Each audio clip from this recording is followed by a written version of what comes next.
My Tuesday morning ritual is usually harmless: shuffle down the walk in mismatched slippers, rescue my mail from the hungry jaws of the neighbor's Labrador, then sit on the porch with a mug of Earl Grey while I sort coupons from curse words.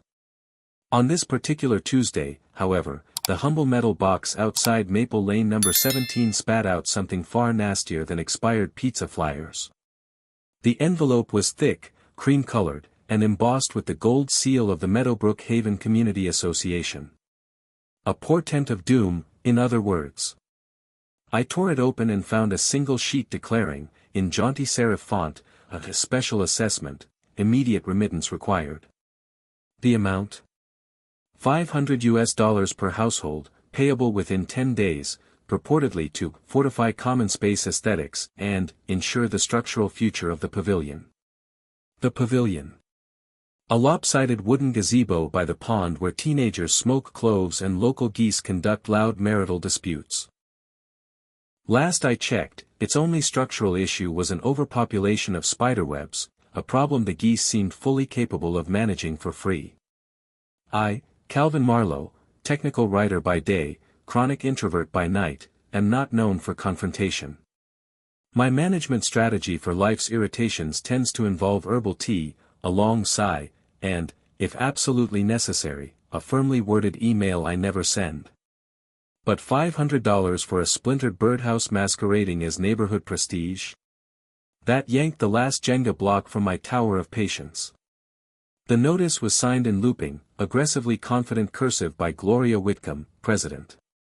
Gloria is Meadowbrook Haven's answer to a monarch without a castle, platinum waves of hair, teeth that could blind passing aircraft, and blazer colors you could spot from orbit.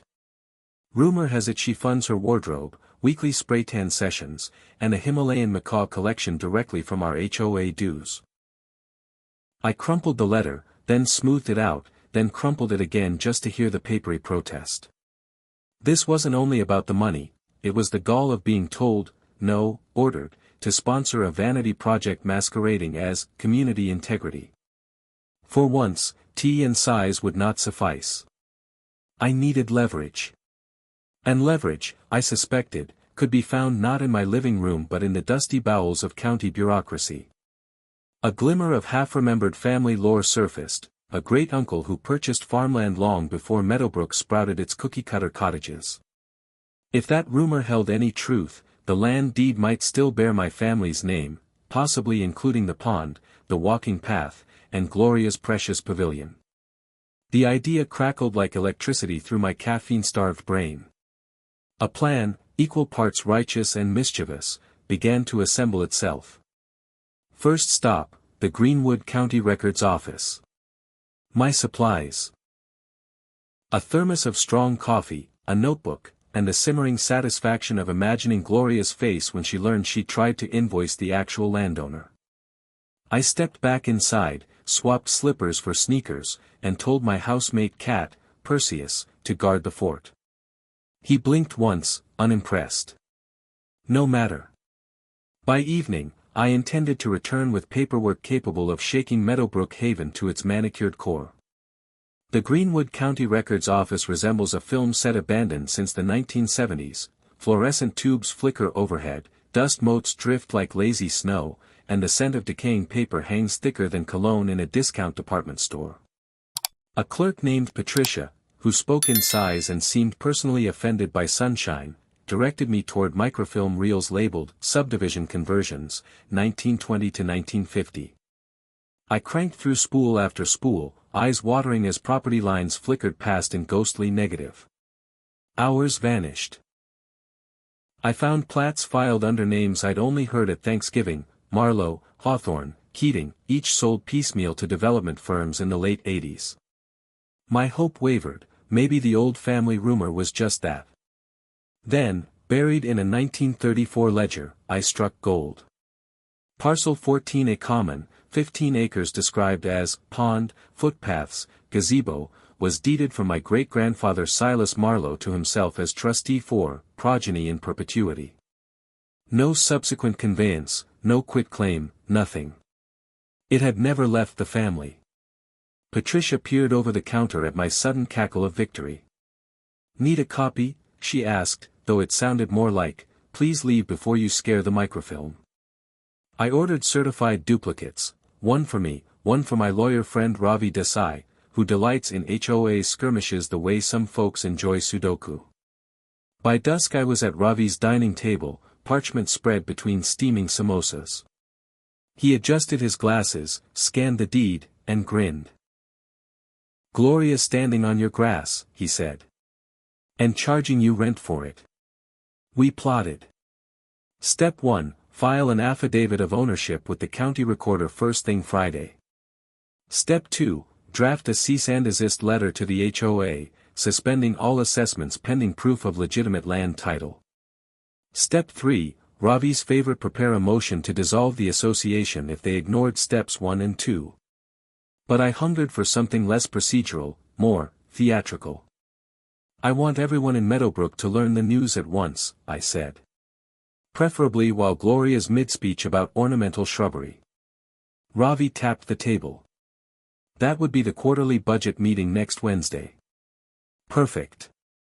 He spent the next 2 days assembling a binder thick enough to stun a moose, deed, maps, tax ledgers showing Gloria had unknowingly been paying property tax on land she didn't own, a delightful bonus. Meanwhile I printed flyers, special assessment. Let's talk land ownership, meeting night. I taped them to mailboxes before dawn, including Gloria's, taking childish pleasure in the thought of her choking on kale juice when she spotted the teaser. Wednesday arrived. I donned my most innocent cardigan, tucked the binder under one arm, and strolled to the clubhouse, an architectural homage to dentist waiting rooms. Inside, folding chairs held half the subdivision. Gloria stood at the podium, coral pink suit blazing beneath fluorescent lights, extolling the pavilion's historic charm. Behind her, a flimsy poster displayed budget numbers that looked suspiciously like guesswork. I waited until she segued to the urgent need for our $500 surge. Clearing my throat, I raised a hand. "Madam President, may a homeowner pose a question?" She offered a rehearsed smile. "Of course, Mr. Marlowe. Calvin. Parcel owner." I walked forward, binder in hand. Actually, landowner might be the correct term. Confusion rippled across her flawless makeup. "I'm sorry." I placed the certified deed on the table, sliding it like the ace of spades. According to Greenwood County records, my family never surrendered title to the common areas you're attempting to upgrade. Legally, they belong to me. Gasps, a dropped water bottle, someone whispering, "No freaking way." Gloria's smile stiffened into taxidermy. "That's preposterous. Feel free to verify." I flipped pages, maps with surveyor stamps, tax bills addressed to Silas Marlowe care of heirs. Until title is clarified, all assessments are void, and any construction on the pavilion constitutes trespass. Ravi, seated in row 2, coughed politely and raised a folder labeled injunction template. Panic detonated. Neighbors demanded refunds. Gloria stammered about bylaws and legal counsel. I closed the binder with a snap. "Suggestion," I said. "Table the gazebo vote. Form a committee to explore uses residents actually want. Perhaps, a trampoline." Laughter burst through tension like fireworks. Meeting adjourned in chaos, residents buzzing, Gloria speechless. Outside, summer dusk smelled sweeter than any victory tea. Yet the real fireworks, eviction notices, sheriff escorts, still waited in the wings. Meadowbrook Haven's queen was about to discover the ground beneath her stilettos was never hers at all. No barricade is more fragile than authority built on assumption. Over the next 48 hours, the Meadowbrook rumor mill spun faster than a bargain bin ceiling fan. By Friday afternoon, my inbox overflowed with neighborly overtures, apologies for past lawn height complaints, offers of home-baked pies, even a tentative request to hold a farmer's market on my pond path. Gloria attempted damage control by emailing the community a statement titled "Clarification of Land Ownership Allegations." She claimed my deed was historically interesting but legally obsolete. Within an hour, Ravi posted a rebuttal citing statutes older than Gloria's Botox. Plus screenshots of the county's still active tax account in Marlowe name. Replies flooded, eyes emojis, popcorn gifs. One resident simply wrote, #TeamDeed. Saturday morning delivered the piece de resistance. The county recorder processed my affidavit, officially listing Calvin D. Marlowe as titleholder of Parcel 14A Common. I printed 3 color copies and, because pettiness is best served laminated, slipped one beneath Gloria's front door. Sunday dawned with the chirp of my phone. It was Deputy Marcus Reese from the sheriff's office, voice calm as a lake at dawn. Mr. Marlowe, we received notice of unauthorized structures on your property. Under county code, owners may request immediate removal or eviction. Want to proceed? Yes, I answered, sipping tea. Please start with the pavilion and the woman currently pretending to govern it. We scheduled action for Monday at 9 a.m., conveniently when Gloria hosted her weekly beautification brigade. I spent Sunday evening on my porch, compiling a playlist titled Eviction Soundtrack. First track, Another One Bites the Dust. At 8:55 a.m., Deputy Reese's cruiser rolled up, lights off, quiet authority in blue. Behind him, a flatbed truck arrived, hauling caution tape and a portable fence. Curious residents gathered at safe distance, smartphones aloft. Gloria, wearing sunflower yellow and wielding pruning shears like royal scepters, approached the deputy with her signature smile, until she saw me. "What is this?" she demanded. "Property owner has requested removal of unauthorized occupants and structures," Reese replied, handing her the writ. She scanned, paled, then thrust it back. "Ridiculous. I have an attorney." "That's your right," Reese said. "In the meantime, you'll need to vacate." A standoff brewed. Gloria's beautification brigade, mostly retirees with hedge trimmers, looked uncertain. I stepped forward, voice steady. "Ms. Whitcomb, you've 7 minutes to collect personal items from the pavilion. After that, it becomes lumber." She opened her mouth, no doubt to unleash litigation threats, but tears welled instead. Watching her crumble stirred a flicker of sympathy, quickly doused by memories of petty fines for non-regulation mailbox color. She stormed off, brigade in tow. Workers wrapped caution tape around the pavilion's posts. A chainsaw sputtered awake.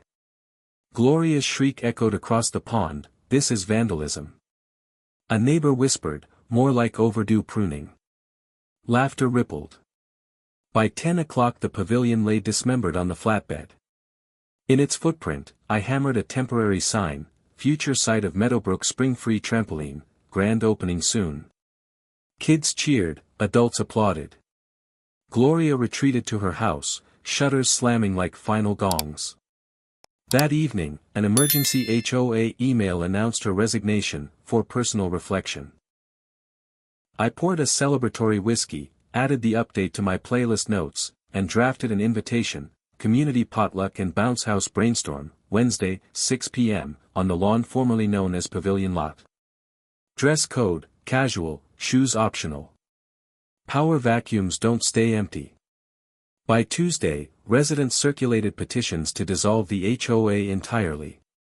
A decisive majority signed within hours. Ravi filed the dissolution papers pro bono, for the meme, he said. The county stamped approval the following week. Gloria resurfaced briefly, threatening civil action, but Ravi's preemptive countersuit citing fraudulent assessments took the wind from her sails. She settled by agreeing to reimburse the last year of dues. We spent a Saturday planting wildflowers where the pavilion once stood.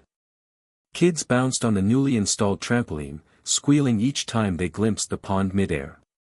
Somebody brought a Bluetooth speaker, my eviction playlist found its public debut. At track 3, Happy, even Deputy Reese accepted a slice of rhubarb pie and cracked a grin.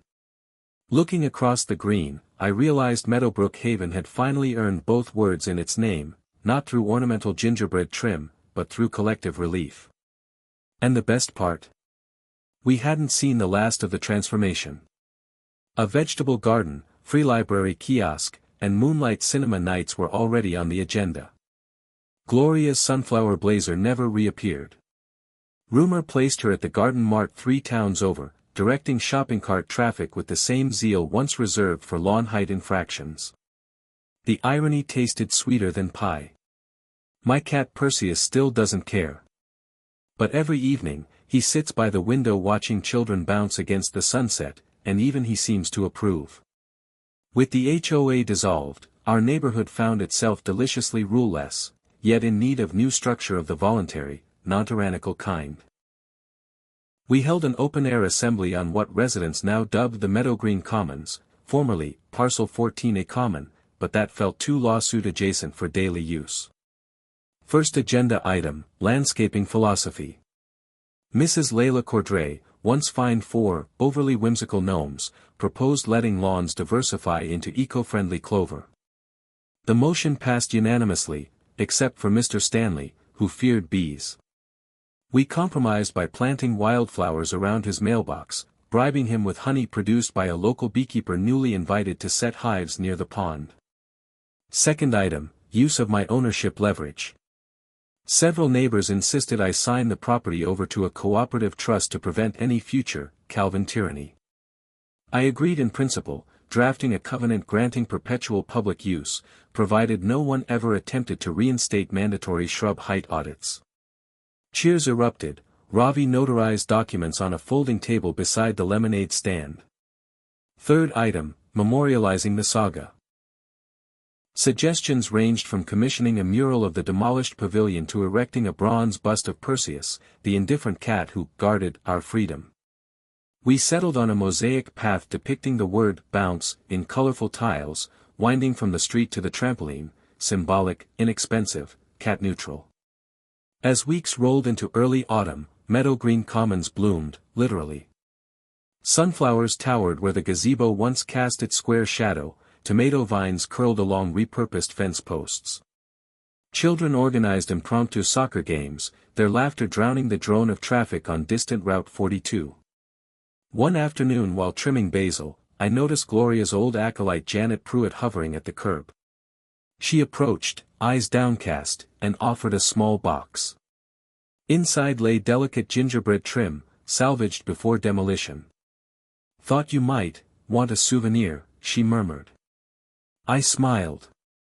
"Why not attach it to the free library kiosk?" She blinked, then smiled back, genuinely, I think.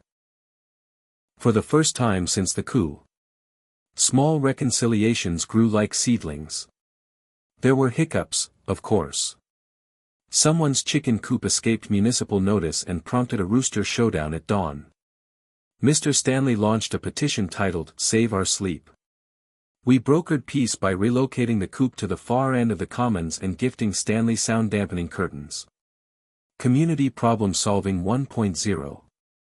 Meanwhile, I received a certified letter from Gloria's attorney threatening defamation action over public humiliation leading to emotional distress. Ravi penned a reply so dripping with legal precedent it could have re-inked the printer. Gloria's own false assessments, tax misuse, and unauthorized property control dwarfed any claim of slander. The silence that followed was blissful. One breezy Saturday, a white sedan pulled up, out stepped Gloria, no sunflower blazer, just jeans and a neutral cardigan. She walked to the trampoline edge, watched neighborhood kids bounce, and cleared her throat. Parents quieted, spring squeaked. "I owe all of you an apology," she began, voice thin. "I let control replace community. Anne. Calvin, I'm sorry for doubting your claim." I nodded. "Apology accepted. Want to jump?" A ripple of laughter. Gloria smiled weakly and shook her head. But she stayed, chatting with Mrs. Cordray about wildflowers. Progress. That evening, Perseus claimed Gloria's apology box as a throne. Symbolic, perhaps, former queen's relic repurposed for a cat. By October, the Commons hosted its first moonlight movie, projector on a bedsheet, popcorn in compostable cups. Film of choice: The Princess Bride. When the line, "Inconceivable," rang out, half the crowd jokingly pointed toward the spot where the pavilion once obstructed the view. I reclined on a blanket, watching stars fade in behind the screen. The journey from passive complainer to accidental land baron still felt surreal, but the laughter echoing across the grass insisted it was real, and worth every dusty microfilm headache. Winter-draped meadow-green commons in frost, trampoline springs chimed like distant sleigh bells. The Cooperative Trust, now formally the Meadow Green Stewardship Council, met monthly over chili and cornbread in my converted garage, heated, because I finally had space for a wood stove. Council projects multiplied, a tool-sharing shed, solar pathway lights, and an annual seed swap. Mrs. Ochoa taught salsa making. Mr. Stanley, once allergic to change, managed compost bins with military precision, earplugs in, rooster forgotten. Meanwhile, media sniffed out our story. A local reporter arrived, notebook eager for neighborhood overthrows tyrannical HOA. She interviewed kids on the trampoline, Ravi about legal loopholes, and me about ownership ethics. I emphasized collective outcome over personal victory. The article headlined the Sunday Regional, From HOA Wars to Community Garden, How One Deed Changed Maple Lane. Comments online ranged from admiration to skepticism about copycat rebellions. Among the letters that followed, one stood out, a handwritten note from Silas Marlowe's last surviving sister in Oregon, aged 93. Dear Calvin, she wrote, Silas always believed land should nourish fellowship, not ego. Thanks for proving him right. I framed the letter beside the laminated recorder certificate. Gloria found her footing, too. The garden mart promoted her to outdoor plants supervisor. Rumor said she led staff meetings with less bark than before. On a crisp February morning she drove over with several flats of seedlings, her donation to the community beds. No strings, she assured. We accepted. Growth is growth, botanical or personal. Early spring unveiled the mosaic path. Volunteers glued tiles into earth still chilly from frost, spelling bounce in swirling blues and greens. Children pressed handprints in wet grout, parents snapped photos. When the last tile set, we christened it by sprinting barefoot to the trampoline, adults included. Even Ravi attempted a cautious knee bounce, he landed with dignity mostly intact. The pavilion's ghost lingered only as memory, until an architect neighbor sketched a new structure, not a gazebo, but an open-air pergola entwined with grapevines. Affordable, low maintenance, shady in summer, nothing a squirrel could condemn. We crowd-funded lumber costs in 48 hours. Construction became a festival. Hammer rhythms mixed with portable speaker playlists, someone grilled kebabs, kids painted birdhouses. The pergola rose sturdy and cedar-scented. When finished, Gloria planted the first vine, cheeks rosy, humility earned. We named the structure Silas Arbor. Life's annoyances never vanish, property lines still need mowing, and delivery vans still squash flower beds. But arguments now resolve over lemonade rather than violation fines.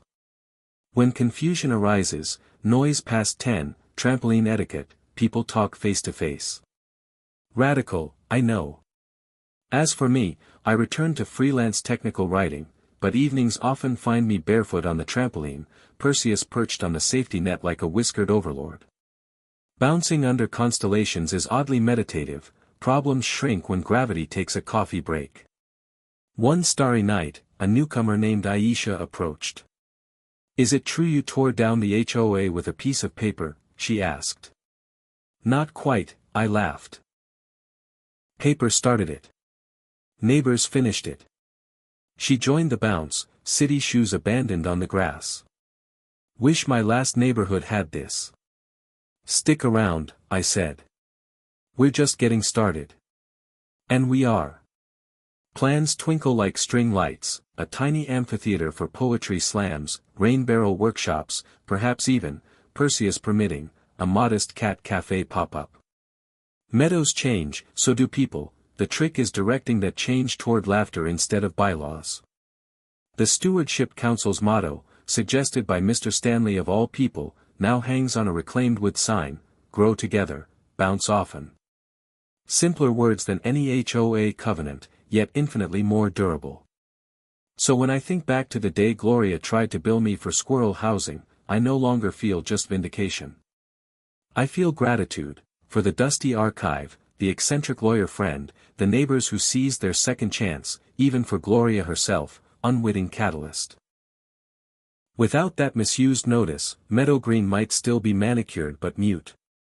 Instead, on warm evenings, children's shrieks of delight rise from the trampoline, fireflies swirl above wildflowers, and guitars strum beneath Silas Arbor.